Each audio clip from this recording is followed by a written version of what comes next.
السلام عليكم ورحمة الله. النهاردة هنعمل مشروب من مشروبات ينفع في رمضان، ينفع في الحر عادي في اي وقت. هنعمل الكركديه الخام. عندي هنا ده ورق الكركديه. كل ما جبتي نوعية كويسة زي مثلا الاسواني او السوداني او نوعية كويسة هيديكي طعم حلو ولون حلو. عندي هنا حطيته في مصفى وهسيبه على جنب عشان اشطفه.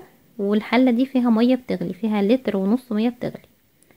انا مش بحط الكركديه على النار لانه لما بيتحط على النار بيفقد جزء كبير من فوائده، وكمان بيبقى فيه طعم مش مستساغ كده بالنسبه لنا يعني.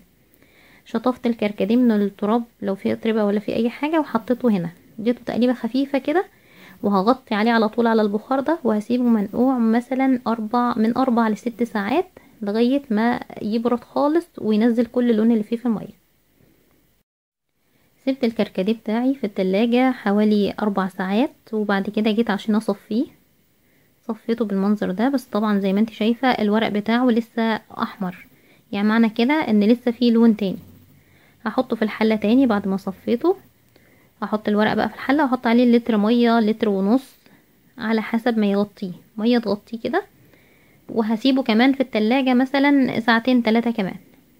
بالنسبة للكركديه ده بقى خلاص هنصفيه حلو قوي كمان مرة عشان لو في اي حاجة وقعت، ورق او شوائب او اي حاجة. زي الفل. نيجي بقى عشان السكر. طبعا الكركديه معروف ان بياخد سكر كتير وبيبقى مزز شوية، والنوع المزز بتاعه هو ده اللي بيبقى الحلو بصراحة.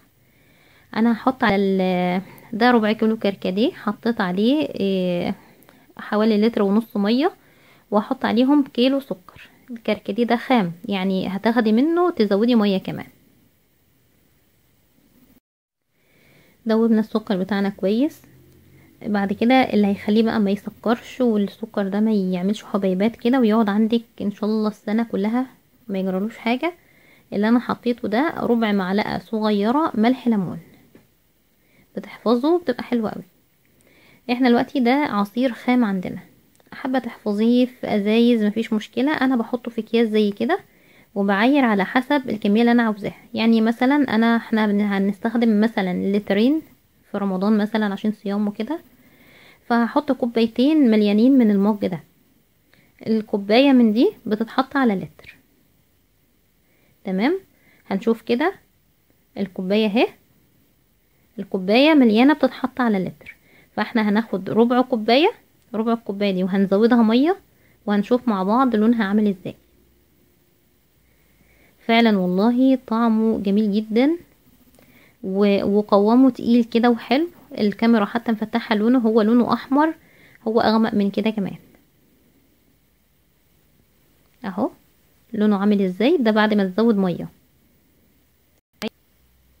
وسكره مظبوط جدا، لو حابة تزودي سكر زودي براحتك، بس هو يعني ده المظبوط.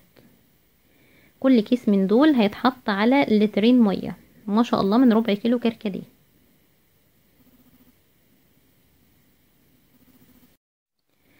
ده بقى اللي احنا كنا حطيناه في الحلة، الورق اللي رجعناه في الحلة تاني وحطينا عليه لتر ونص مية. صفيناه اهوت، ما شاء الله لونه جميل برضو حلو.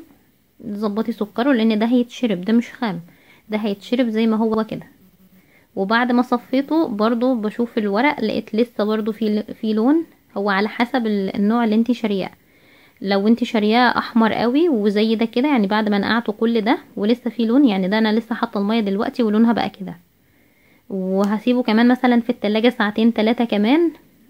يعني افضلي حطي عليه ميه، ولما تحمر قوي صفيها لغايه ما تلاقي لونه ابتدى يفتح بقى خلاص. هي بتختلف على حسب نوعيه ورق الكتاب من نوعيه للتانية.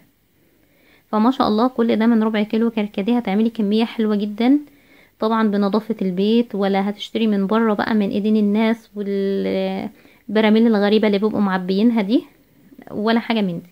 عندك اهو الخام، كل كيس من ده هيتحط على لترين ميه. وعندك اللي هيتشرب اللي هو العناب بقى العادي، الكركديه هو العناب هيتشرب ده، تحليه وتشربه منه عادي وبألف هنا وشفا.